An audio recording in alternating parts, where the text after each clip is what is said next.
tongue, the tip of the tongue, the tip of the tongue. Say the thing Right. about the brown hole in the what? The I fox did. in the It's the tree. quick brown fox jumps over. It jumps over the fence. The quick brown fox jumps over the fence. All right, it's a Friday. Can we start? Sure. Yes, you may. 3, 2, 1. Hello, everybody, and welcome to another episode. It's the Cambridge Insider Podcast.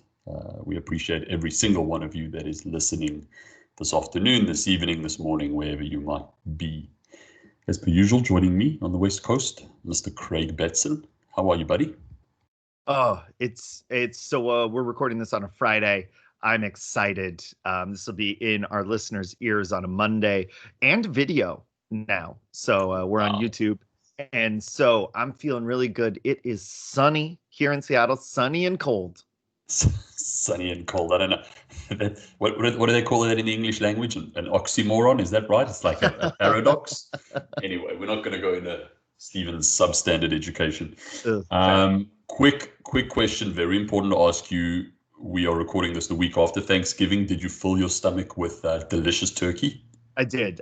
I cooked my first turkey. I crushed it. I did not have a meat thermometer, so I had to use my wife's baking thermometer. It was very stressful. Did not enjoy it, but no one got sick. Everyone got full, and it only took Saturday. My wife told me we had to go on a diet. So I had 2 days of being able to eat as much as I wanted, and now we are officially calorie counting in the Batson household. I love how you're gonna probably just calorie count until like 2 weeks from now, and then it's Christmas time, and it's like let's just do it all over again. She already said that's not an option. Watch this space. Yeah. Craig's gonna book an emergency trip to Jersey to come visit me, dude. I need like some that. food. I would like that. All right, let's get down to business. Today's episode, very cool, is really dedicated to some vaccine news, some positive vaccine news that's floating around. So, Craig, kick us off here. Let's maybe just to direct the conversation a little bit, talk about some vaccine news coming out of the US at this stage, if you'd like to update our listeners. So this is the moment. I mean, everybody's hearing it everywhere. It sure looks like we can see the light at the end of the tunnel in this thing. We have 2 vaccines that we're going to be talking about today, one from Pfizer and one from Moderna. Both are very cool scientific vaccines, mRNA vaccines. That is a new type of safe technology where it lets you create a vaccine that teaches your body how to fight off the virus without injecting you with the virus, which was kind of the old vaccine style. So this is just totally awesome technology. And they've announced the first announcement was in kind of mid-November, and more has trickled out after that. Very effective vaccines, really above and beyond anything that any of the scientific leaders had expected. I think Fauci's come out and said it's better than we could have even imagined. We're hearing 95% effective rates, which is unbelievable news. I mean, we got to remember this was less than a year ago that we discovered that this virus was real. Dr. Fauci was talking about, a year would be a blessing, 18 months, 2 years. The quickest vaccine's ever been developed is about 4 years. So this is really, really awesome news. They're coming out and they're looking safe. Excellent. I just want to say one thing before I ask a follow-up question. The fact that these vaccines have been developed in record time, again, it pays homage to American science and the idea that the American dream, people coming here, students coming here, want to achieve that type of legacy, that type of greatness, which is why they believe in this education system. So to everybody that's been involved in that, it's incredible. It's mind-blowing to think the type of work that they've done. So, kudos to them, and of course, kudos to all the frontliners that have been working so hard. So, all right, so we've got this great vaccine news. Where are we? We've spoken about it's very effective. It's this great new technology. Where are we in terms of the timeline for this, looking at it from the US perspective? So the timeline is pretty clear, but a little bit murky the farther out you go. So right now, the vaccines have, the drug companies have released all their information. The FDA is reviewing it. And the FDA will be voting on December 10th. That is the Thursday after this podcast comes out. And they will be either approving or denying the vaccine, or both the vaccines. Now, it looks like they're going to be approved. Nothing anybody's seen said, we're not going to have it. It's not going to work, all that. It looks like it's going to be good. And then starting then, these companies can start shipping out the vaccines. Now, that would be as soon as Friday, December 11th. A week from today, the medical professionals could be getting their first shots, which is just unbelievable and amazing news.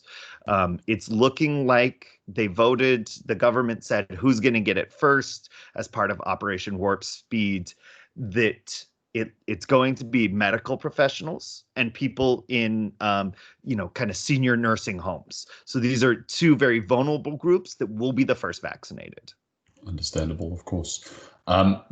Did I hear correctly this week that in the UK they've already approved that? Is that correct? Yeah, so basically what happened was the United States and the European Union have our standard review processes, and the United Kingdom decided to go with their own, and their own review of the vaccine finished about a week before the United States and a little bit more before the European Union. So they have approved it.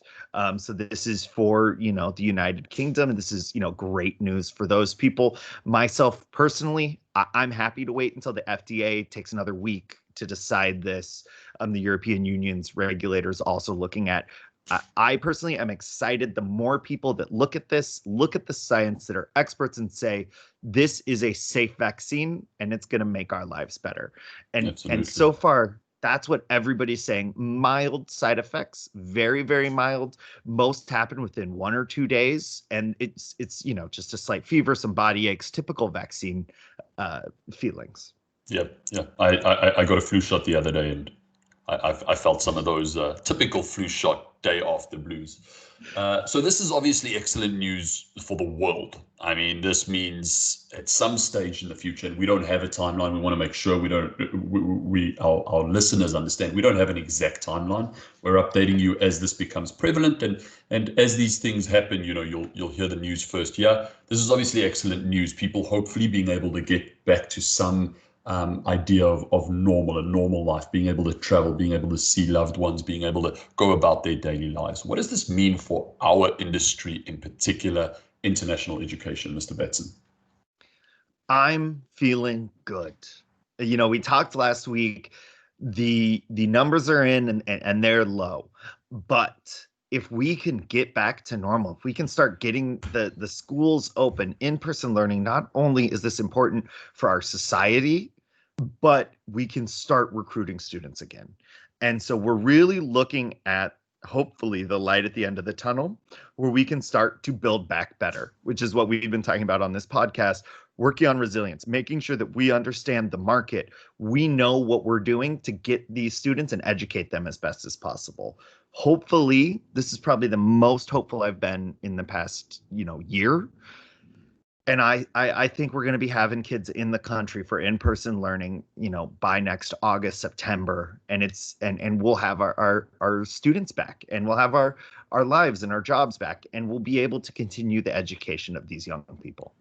That's awesome. Such a powerful thing to hear, given what we've been through.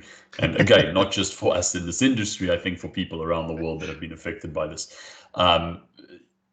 Just this week, chatting to some of our sales team, the news about the vaccine is world news, in particular in our markets that we target, China, Vietnam, Korea.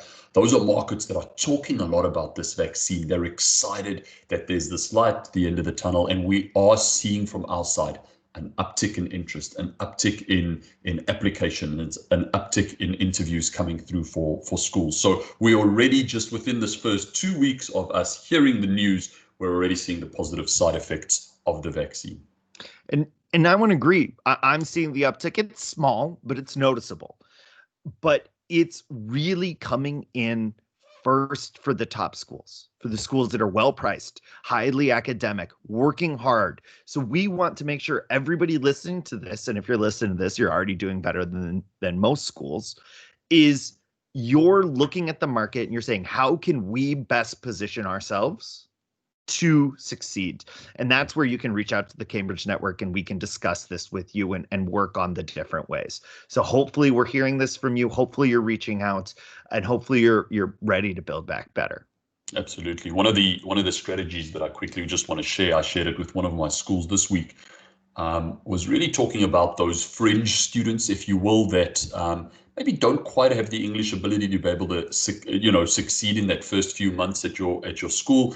I was talking to an administrator and just talking about the importance of giving maybe some of these students now a chance, having them enroll conditionally, giving them that extra academic support, which we can cater tutoring programs from Cambridge's side to be able to allow students to enroll conditionally, with the condition being that they have tutoring for the first 6 months, a year, in whichever subject or whichever field the school feels. The great thing about that tutoring is, it's independent. It gets given, the reports get given through to the family, to the student, to the school. So the school has an opportunity to monitor. And really what we get from that is a student that maybe in the past 2-3 years ago, the school would have said no to.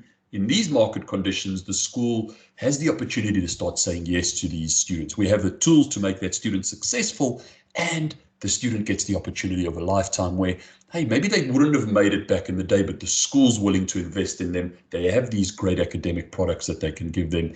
And, ultimately from now on in, hopefully 2-3 years from now, we have these students graduating. So, a little strategy for you to consider if you are a school out there. Think about conditional enrollment, think about academic services and adding that into a conditional enrollment. All right, Mr. Betson, anything else from your side as we sort of end off a very positive Cambridge Insider podcast? Yeah, I just want to talk a little bit about the Chinese vaccine, because that is something that's also coming out, and it's important to know what the international response is. Now, China also has a vaccine that's ready. It's a little bit more of a old school dead virus vaccine. It takes a long time to literally create these vaccines, but it's a little bit easier to develop, if that makes sense. This has been something that's actually been being given to people in China for the past month under the emergency use authorization of the Chinese government. I'm not going to get into their approval system. It's vaguely similar to ours, but they have been giving it out. It's been reported that they've given out basically 1 million doses already to Chinese citizens under that. But the interesting thing about what's going on in China is, as we've noted, there's not a ton of coronavirus running wild in China. So they're not focused on vaccinating their population like we are in America, where we're trying to get this under control. China already has it under control. So they're using this as an opportunity to give it around the world, really focusing on Latin America, the Middle East. I saw it was given out there. Brazil, they're giving it out there.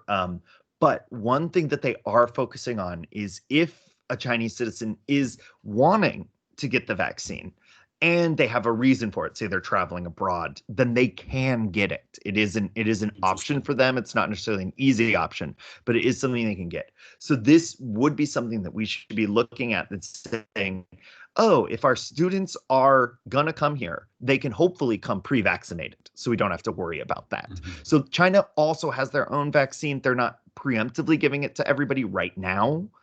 Presumably they will. But it is something that will be an option. So hopefully they will be vaccinating anybody that asks for it, and then that continues to grow until they reach and we can wipe out this virus. Absolutely, fighting the battles from both ends, specifically when it relates to students coming to the US. And again, I think just to summarize, we hopefully in the next few months we're going to see travel get back to somewhere close to a level of normal. We're going to see visa interviews being scheduled. There's a big backlog of visa interviews, a big reason why students cannot come into the country at the moment. Consulates are going to start opening up, and importantly, schools are going to start opening up. As an immigrant, I'll never forget my first American high school experience, having a look at a football game, seeing the band, everything that you maybe watch in a movie as a student abroad. You get to experience that. And that's what we want. We want our teachers to be safe. We want our students to be able to come into the country and enjoy those pleasures of American high school. All right, Mr. Batson, as always, you are a wealth of knowledge. A wealth of knowledge on a Friday. Any final thoughts from your side? No, I just light at the end of the tunnel, Stephen. Let's do this. It seems like just yesterday you and I were in China. Hopefully we can be back in China, seeing our friends, meeting Exactly. our potential students, and just getting back to that sweet normalcy of life. It's about a year ago we left on the last time we traveled together to China. So good memories those, and like you say, hopefully we can get back to that very soon. We're going to have our executive producer Dean post some of the articles that we have discussed in this podcast on our show notes. As always, like, subscribe, leave comments, contact us, tell us what you want to hear. And share the podcast. Share the podcast with people that you think might be interested in it. As per always, thank you so much for listening, and we'll catch you around the corner on the Cambridge Insider podcast.